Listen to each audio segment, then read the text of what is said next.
सभी भाइयों को, सभी स्टूडेंट को मेरी तरफ से प्यार भरा और दिल से नमस्कार। क्या आप भी एसएससी एमटीएस की तैयारी कर रहे हो?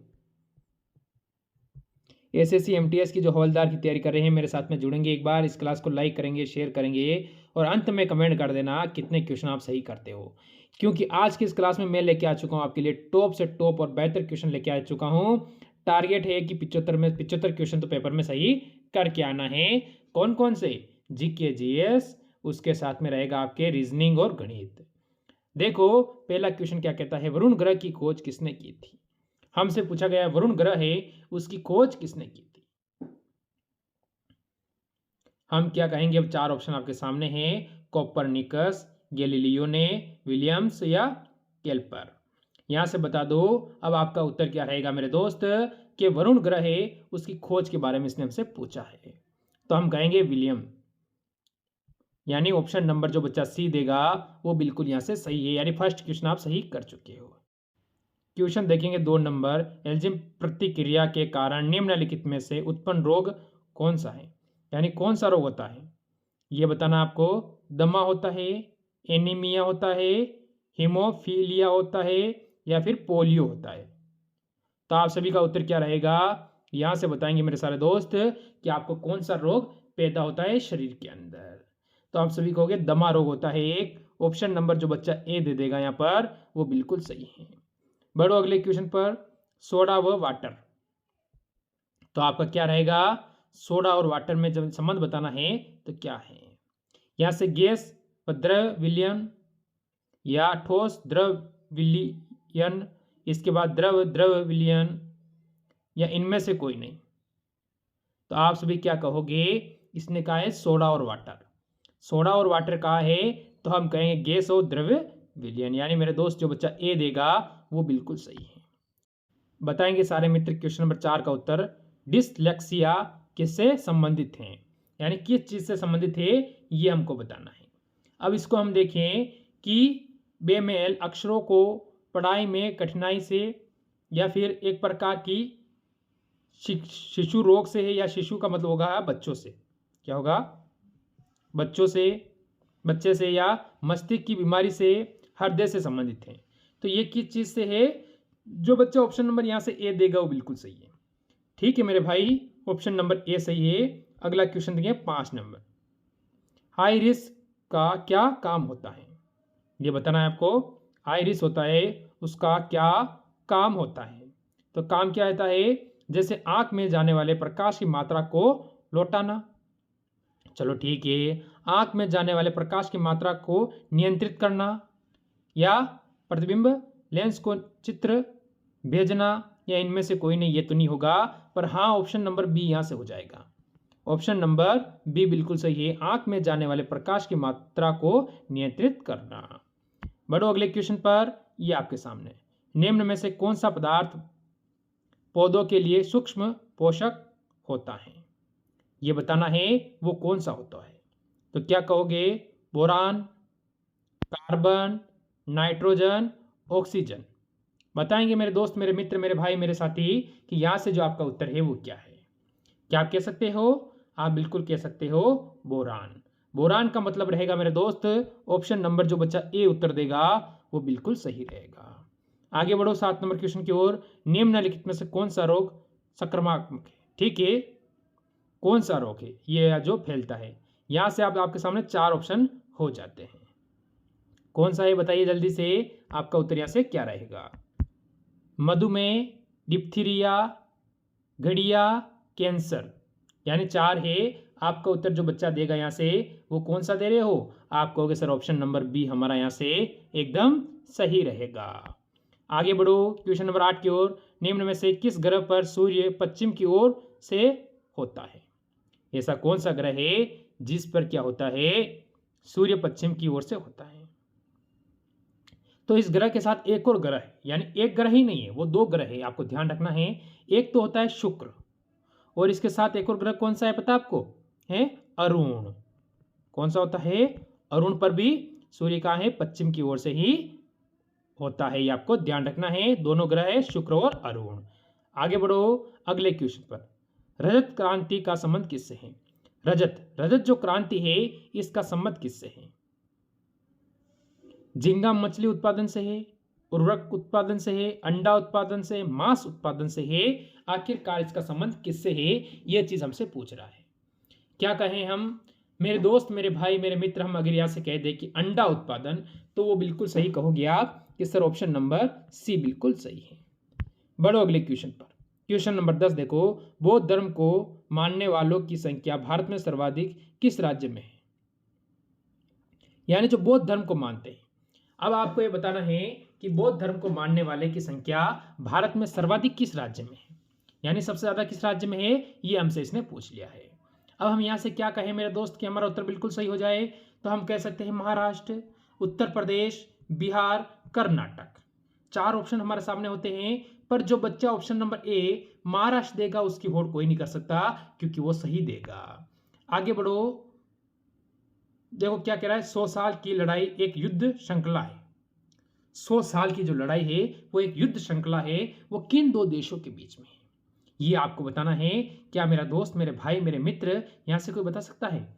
इंग्लैंड और फ्रांस के बीच, भारत और पाकिस्तान के बीच, फ्रांस और हॉलैंड के बीच, फ्रांस और जर्मनी के बीच। ये बताना है आपको कि जो 100 साल की लड़ाई एक युद्ध श्रृंखला चली है, बताएंगे मेरे दोस्त। अब आप भारत को पाकिस्तान पर आप वैसे ही नहीं जाओगे, तो आप ऑप्शन ऐसे ही काट दोगे। क्यों, आज़ादी को पीछे 76 साल हुए हैं, तो आप कैसे कह दोगे कि इनका 100 साल का युद्ध है? ये तो है नहीं। तो आप कहोगे इंग्लैंड और फ्रांस के बीच मेरे दोस्त। ऑप्शन नंबर जो बच्चा ए देगा वो बिल्कुल सही है। आगे बढ़ो, सबसे प्राचीन भारतीय भाषा है। अब हमारी जो भारतीय भाषा है, हमारे देश की जो भाषा है मेरे भाई, वो सबसे प्राचीन भाषा आपसे पूछी है। अब अगर हम ऑप्शन पे जाएं, तो यहां से तमिल आ रहा है, हिंदी आ रहा है, तेलुगु आ रहा है और कन्नड़ आ रहा है। अब 4 ऑप्शन अगर हमारे सामने आ जाते हैं, तो ऐसी स्थिति में हमें क्या करना है, ऑप्शन नंबर ए की ओर जाना है। आप कहोगे तमिल, जो बच्चा यहां से उत्तर देगा वो एकदम सही रहेगा। आगे बढ़ो अगले क्वेश्चन की ओर। हमने इतिहास से यह सीखा है कि हमने इतिहास से कुछ नहीं सीखा, ये किसने कहा? यह बताना आपको, यह चीज किसने कही है कि हमने इतिहास से यह सीखा, हमने इतिहास से कुछ नहीं सीखा, ये किसने कहा था, यह चीज आपको बतानी है। क्या मेरा कोई दोस्त इसके बारे में मेरे को बता सकता है? तो क्या कहोगे? जीएफ हिंगल। यानी ऑप्शन नंबर जो बच्चा यहां से दे देता है कि सर सी सही है, वो बच्चा एकदम सही और सटीक उत्तर देता है।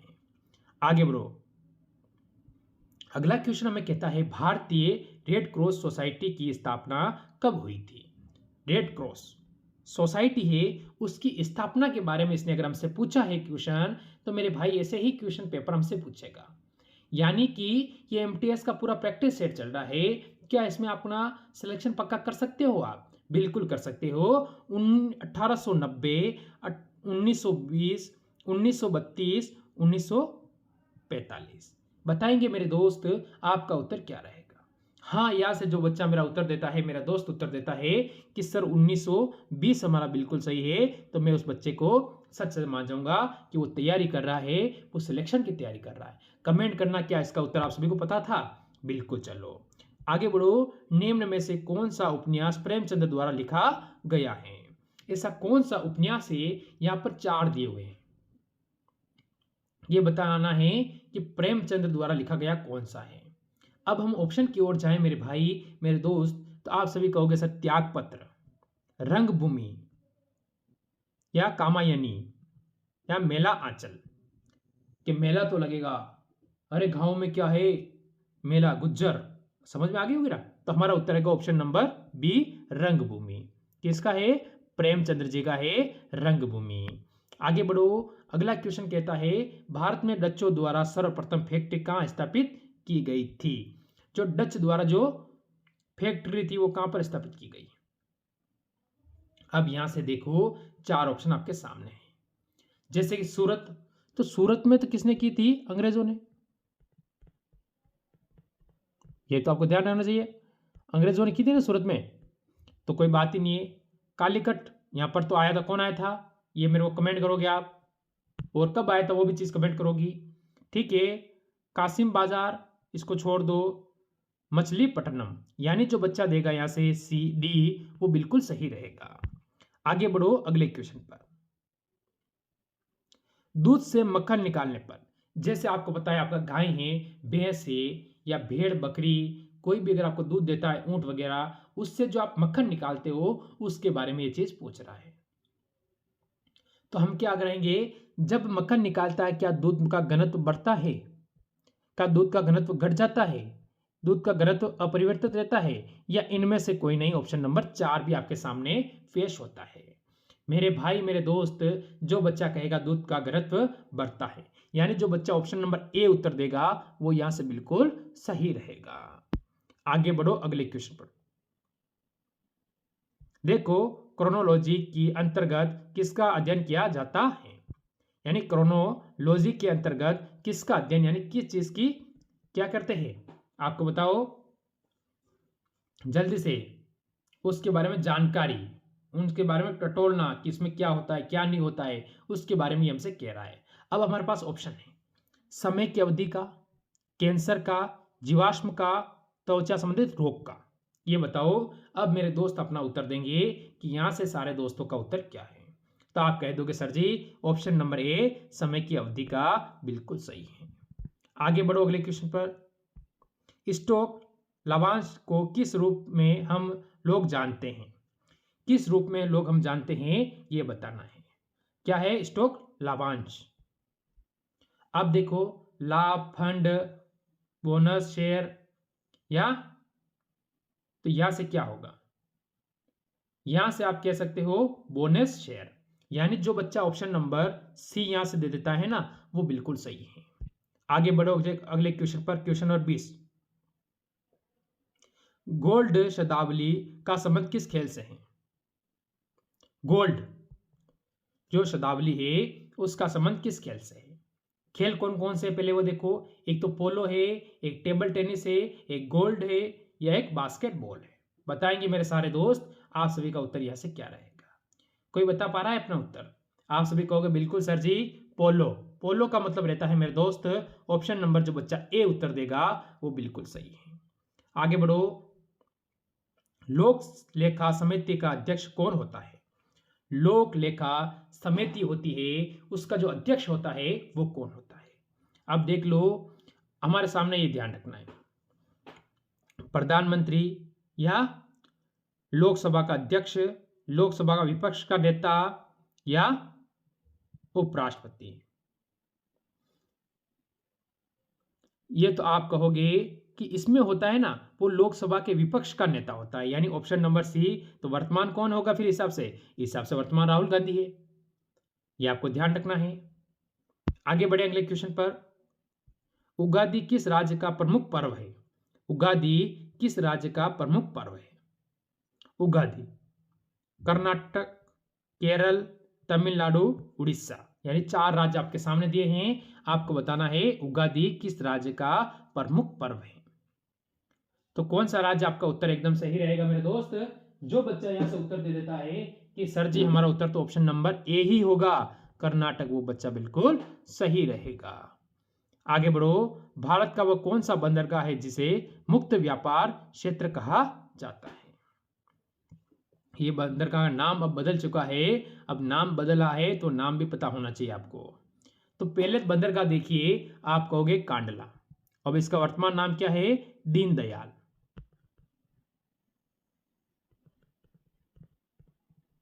दीनदयाल बंदरगाह है, और ये कहां पर है, गुजरात में। ये चीज दोनों आपको पता हो जानी चाहिए। आगे बढ़ो। फलों का पकना कैसा परिवर्तन का उदाहरण है। फलों का पकना, फल आपको पता है पकते हो, जब भी आप खाते हो बहुत सारे कच्चे भी खाते हैं, बहुत सारे पके भी खाते हैं, उसमें कोई बात नहीं है। जैसे कि भौतिक परिवर्तन का है, रासायनिक परिवर्तन का है, उपयुक्त दोनों है, या इनमें से कोई नहीं। तो ये चीज मेरे दोस्त आपको बतानी है। तो आप कह दोगे सर बिल्कुल सही है कि इसमें तो होता है फलों का पकना होता है रासायनिक परिवर्तन, यानी जो बच्चा ऑप्शन बी दे देता है, जो बच्चा ऑप्शन बी दे देता है वो बिल्कुल सही रहता है। चलो आज का लास्ट और अंतिम और 25वें क्वेश्चन का उत्तर आप दोगे कि निम्नलिखित में से विषाणु जनित रोग कौन सा नहीं है। विषाणु जनित रोग निम्न में से कौन सा नहीं है। यहां से बुनियादी बुखार, पोलियो, चेचक, ये तो काट दीजिए आप। इसने कहा है कि कौन सा जल्दी से बता दो। मियादी बुखार, कौन सा? मियादी बुखार होगा यहाँ पर। ऑप्शन नंबर ए बिल्कुल सही है। तो ये थे आज के टॉप क्वेश्चन। जरूर कमेंट करना इस 25 में से आपका टारगेट कितना रहा है। अच्छा लगा तो लाइक शेयर करना। मिलते हैं कल इसी समय एक और क्लास के साथ। सभी को जय हिंद